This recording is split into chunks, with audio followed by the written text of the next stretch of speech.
At dinner, my dad declared your brother's taking over your house, he needs it more. My brother smirked like the decision was already made. What neither of them knew was I'd moved out, canceled the lease in my name, and left them with nothing to take. My name's Matt, I'm 27, and I used to think that if I kept my head down, paid my dues, and didn't stir the pot, my family would eventually start seeing me as more than just the responsible one. You know, the fallback guy, the one who helps without being asked, who lends money just until Friday, who always shows up to fix whatever's broken, but never gets invited to anything that's whole. I've spent most of my adult life trying to convince myself that this role, the quiet provider, was something to be proud of. And maybe it was. Until last month. It was a Wednesday evening. I remember because I'd just gotten back from a work trip. Bag still at my feet when I got the group text from my dad. Family dinner at 6 o'clock. Be there. Big update. No punctuation. No please. Just a command like always. I should have said no. Should have made up a meeting or claimed I was still out of town. But instead, like I always did, I shoved my exhaustion down, threw on a clean shirt, and drove over to my parents' place. The usual suspects were there, Mom bustling in the kitchen like she was feeding royalty. Dad seated at the head of the table like a CEO, and my younger brother Jason slouched at the opposite end, scrolling through his phone like he was allergic to eye contact. Jason's 2 years younger than me, but you'd never guess it by the way he acts. The guy has this talent for doing the absolute least and still getting treated like a hero for breathing. Got kicked out of college twice, burned through 3 jobs in a year, and somehow every time he messes up, it becomes someone else's responsibility to catch him. Dinner started off as expected. Small talk about the neighbors, questions about my job that no one really listened to the answers for in the usual praise session for Jason, who had apparently decided to take a break for his mental health. That's code 4. He quit his job again because he didn't like getting up before noon. I didn't say anything. I've learned that silence is safer than sarcasm in my family. Then, just as I was about to excuse myself for the night, my dad cleared his throat and gave Jason this little nod. Jason pocketed his phone and leaned back like he was about to drop some life-altering announcement. My stomach sank. So my dad began stabbing a piece of chicken like it had wronged him. Your brother's moving in with you next week. The sentence dropped like a lead weight. I blinked. What? He needs space. Dad continued like this had all been agreed upon already. Can't keep living here. It's not healthy for a grown man, and you've got that extra bedroom. Jason didn't even pretend to be surprised. He just smirked and said, "Try not to touch my stuff." All right. My fork froze halfway to my mouth. I set it down slowly, my heart tattooing in my chest. You're sending him to live with me. You're single. My mom chimed in from the kitchen, not even turning around. You've got room. You work from home. You're always saying how quiet your apartment is. It's the perfect situation. That last part hit harder than they probably intended. I had mentioned how peaceful my place was once during a rare moment of vulnerability, and they'd taken that as a sign I was lonely. Not that I enjoyed my space or that I'd worked hard to create it, but that I was somehow incomplete and in need of chaos. I already pay rent there, Jason added, as if that sealed the deal. Well, not yet, but I will once I get settled. The absurdity of it all was almost funny. Almost. But what really got me wasn't the decision itself. It was how matter-of-fact they all were about it. Like I didn't even need to be consulted. Like it wasn't my apartment, my lease, my life. I wasn't a person to them in that moment. Just a resource, a solution, a spare room with legs. I wanted to shout, to throw my napkin down and walk out. But instead, I just smiled. It was a small smile, tight-lipped and calm. The kind of smile you give someone right before you drop the floor out from under them. Because the truth they didn't know, the one I hadn't told anyone, was that I didn't live in that apartment anymore. I'd moved out last week. See, after the 3rd time my parents tried to guilt-trip me into giving Jason a small loan for his rent, I started thinking about how much of my life wasn't really mine. I had this realization at 2 a.m. sitting in my apartment while Jason crashed on my couch for just a weekend that had turned into 5 days. He'd eaten through my groceries, left dirty dishes in the sink, and invited some girl over who ended up stealing my earbuds. I remember looking around and wondering why I was living like this, why I was constantly sacrificing my comfort so my brother could continue pretending adulthood was optional. I gave notice to my landlord the next morning, found a smaller place on the other side of the city, quieter, cheaper, and completely mine. I didn't tell my family because I didn't want the lecture and because I knew deep down they wouldn't notice I'd gone. So now, sitting at the dinner table with their grand announcement still hanging in the air, I just nodded. All right, I said, picking up my fork again, if that's what you think is best. Jason looked smug. My parents looked relieved. And I just ate the rest of my dinner in silence, thinking about how satisfying it was going to be when they finally tried to make that move. because the lease, it wasn't in my name anymore, and the apartment completely empty. I'd even made sure to leave behind just enough furniture to make it look like someone still lived there for now. They had no idea the entire plan was about to implode on them, and I wasn't going to lift a finger to stop it. Not this time. The fallout began 2 days later, quicker than I expected, honestly. I'd assumed Jason would spend a few more days loafing around our parents' house before finally lumbering over to his new kingdom, but apparently the idea of having a place of his own had ignited something in him that her mom finally got tired of him using her yoga mat as a food tray. He called me first around 11:30 a.m. I let it ring, then again 2 more times. Finally, a text popped up. "Hey, you got a spare key?" I ignored it. 3 hours later, I got another message. "We're outside. You're not here." Still didn't respond. I pictured him and Dad standing in the hallway of my old apartment, probably arguing about whose fault it was they didn't bring a key. The building has a secure front door and no intercom system, so unless someone lets you in, you're stuck outside. And I made very, very sure the property manager wouldn't be doing anyone any favors. By 6 p.m., my phone buzzed again. This time it was, "Dad, call me now." I waited, didn't even open the message. 10 minutes later, I got another, "What is going on?" I finally responded, just 2 words. "Ask Jason." No reply, radio silence. The next morning, though, that's when it got really good.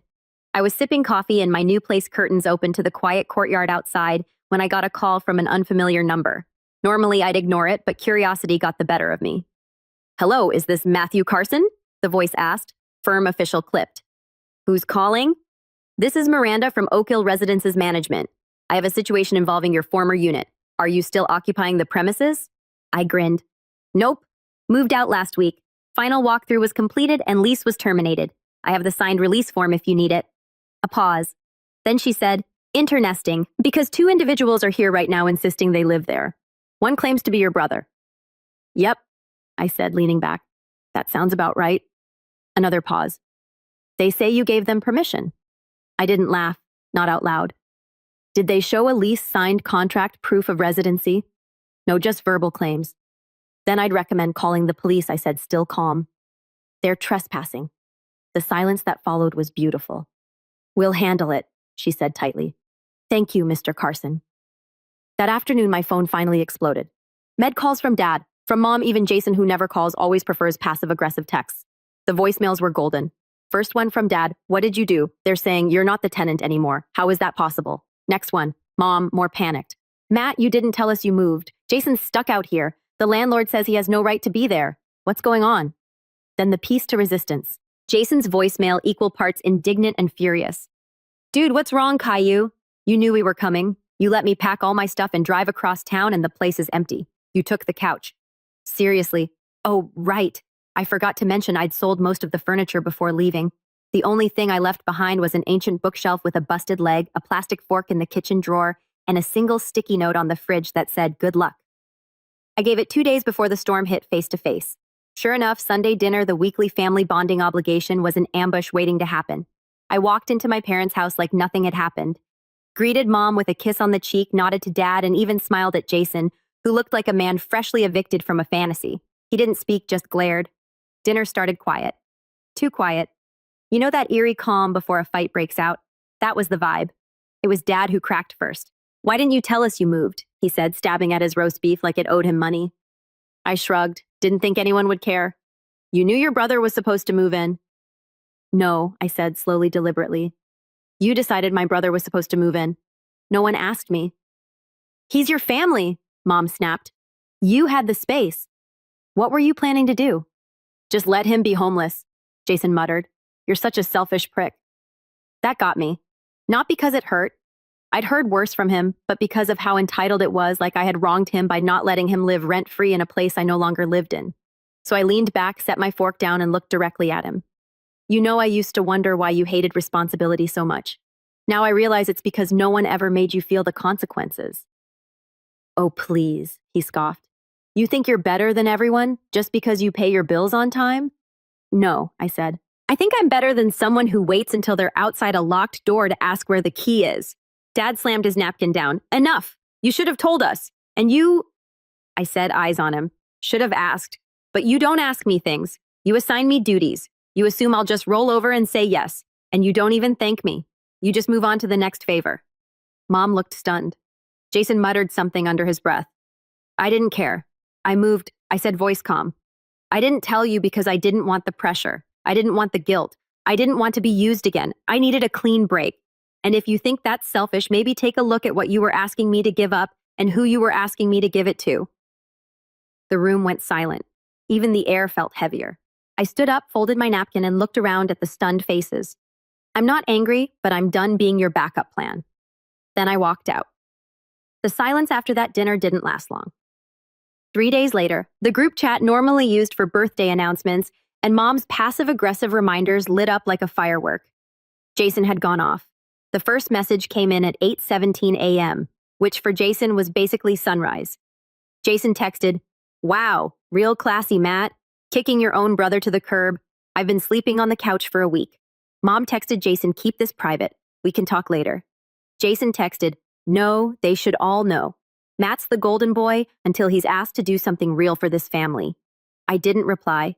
Neither did Dad. Not right away. I imagine he was letting the drama stew while drafting some sanctimonious speech in his head. But then, my cousin Laura, who usually stays out of the mess, chimed in. Laura texted, "You were asked to live rent-free in Matt's place and just assumed it would happen. He doesn't owe you that." Jason texted, "Stay out of it, Laura." Laura texted, "Just saying, if I were Matt, I'd be done too. I wish I could say the whole family backed me up like that, but Laura was the exception." Within an hour, I had 3 missed calls from my aunt, 1 from Grandma, and a barrage of messages from relatives I hadn't heard from since Dad's 60th birthday, all politely implying I should reconsider for the sake of peace. Peace. The same peace I'd spent years quietly buying with time favors and rent payments. The same peace I was now finally reclaiming. And they were furious I had the nerve to do it. I didn't answer anyone that day. I focused on work on cleaning on a grocery run that took way longer than it needed to. And that night, when I finally got back home, I found a letter, not an email. A letter handwritten, folded once, tucked under my door like some kind of declaration of war. It was from Dad. No, dear Matt. No love, Dad. Just 2 pages of tightly written disappointment. How I had embarrassed the family. How Jason was going through a difficult time and I had kicked him while he was down. How I should have come to them first instead of making a scene. And at the end, "You're better than this." That line hit me in a weird way. Not because I believed it, but because it was such a manipulative little twist. The guilt grenade. A subtle attempt to reframe everything I did as cruel rather than necessary. Like I just lost my moral high ground by standing up for myself. I stared at the letter for a long time. Then I grabbed a pen, flipped the last page over, and wrote 3 words in the margin. "I finally am." The next day, I dropped it in their mailbox. A few days after that, I found out Jason had tried to convince the apartment management to let him stay until things got sorted out. He claimed he had verbal permission and even tried showing them old photos of himself inside the unit lounging on my couch like a king. It didn't work. The building had already rented the place to a new tenant, someone who was not thrilled to find Jason loitering in the stairwell like a moody raccoon. I didn't hear this from Jason, of course. He blocked me. I heard it from Miranda, the manager, who called me to give me the update and ended the call with a dry, "Your brother isn't welcome on the premises anymore." I thanked her, and that was that until the family meeting. Yeah, that happened. Mom texted me that Sunday. "Dinner. Everyone's coming. It's time we all talk like adults." I almost didn't go, but a part of me, the stubborn part that had been sitting in silence for years, wanted to see their faces, to look them in the eyes, not with anger or bitterness, but with calm resolve to show them I wasn't folding this time. So I went. Same house, same kitchen, same long oak dining table we'd gathered around every Thanksgiving since I was 10. Jason was already there, sitting stiffly at one end. He didn't look at me when I walked in. Dad was by the window, arms crossed. Mom was nervously slicing carrots she didn't need to slice, and 2 chairs had been set aside. One for me, one for the empty idea of obligation they still thought they could guilt me into honoring. Matt, Dad said the moment I walked in. "Sit." I didn't. "I want to say something first," I said. "Just so we're clear before this turns into another intervention disguised as a meal." Mom looked up, startled. Dad raised an eyebrow. Jason, to his credit, kept his mouth shut. "I'm not angry," I said, "but I'm also not apologizing. I didn't betray anyone. I didn't sabotage Jason. I moved out because I needed space. And you decided without asking that I didn't deserve that space. You made your brother homeless," Mom said softly but firmly. "No, I said he made himself homeless by assuming someone else's life was his to live in." Jason finally spoke. "You could have warned me." I did. I said when you were crashing on my couch and left pizza boxes on my bookshelf. When you walked around like you owned the place. When you never once said thank you. That was your warning. The room went still. And then Dad said the thing that changed everything. You used to be reliable. That one stung because it was true. I had been. And I finally understood why that word always felt like both a compliment and a curse. I stared at my dad for a few seconds after he said it. You used to be reliable.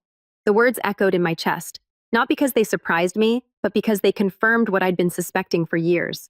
I wasn't a son to him. I was a service. When the Wi-Fi broke, when someone needed help moving, when Jason needed bail money, when the mortgage was short, when the guest room needed painting, it was always me. Never once with a thank you. Never once with an ounce of respect. Just the expectation that I'd say sure and smile while doing it. I exhaled, sat down slowly, and looked at my father across the table. You're right, I said. I used to be reliable. Reliable like a spare tire. Reliable like the quiet background noise one notices until it's gone. He narrowed his eyes. Don't twist my words. I'm not. I'm just saying I finally understand what you really meant by reliable. You meant convenient, predictable, silent mad. Mom tried to cut in, but I raised a hand gently. No, Mom. Please let me finish this just once. She closed her mouth, but her eyes were pleading. Jason was still glaring at me, arms crossed like this was a courtroom and he was the plaintiff. I moved out because I realized I wasn't living my own life. I was living everyone else's, paying bills that weren't mine, fixing problems I didn't create, giving time I never got back. And every time I asked for a little space, a little respect, I was told I was being selfish. My voice cracked a little there, but I kept going. I let Jason stay with me even after he brought strangers into my apartment. I loaned him money even after he promised. 3 times he'd pay me back and never did.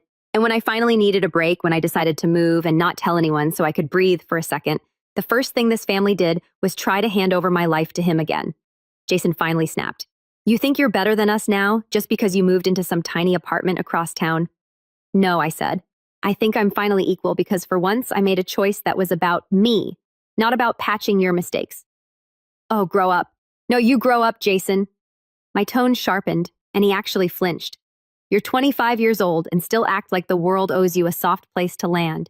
You've never held a job for more than 6 months. You treat people like furniture, useful until they tell you no. And the worst part, you don't even realize how lucky you've been. Because if I behaved half as recklessly as you, Mom and Dad would have disowned me years ago. Jason started to say something, but I held up a hand again. And you know what? That's not even your fault. It's theirs. Now, Dad sat up straighter. Excuse me. You made him this way. You protected him from every consequence, covered every mess, blamed everyone else for his mistakes, and used me as your solution. You told me it was my duty to help him, but you never once told him it was his duty to grow up.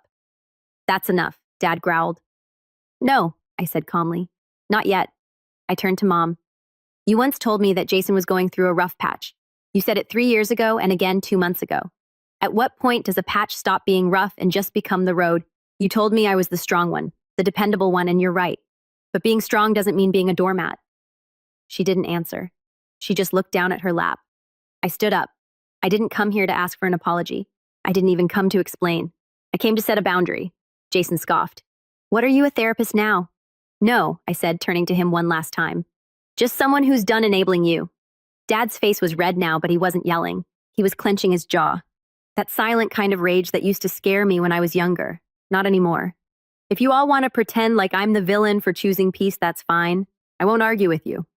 But don't expect me to clean up this mess next time. Jason is not my responsibility. This family's problems are not my responsibility.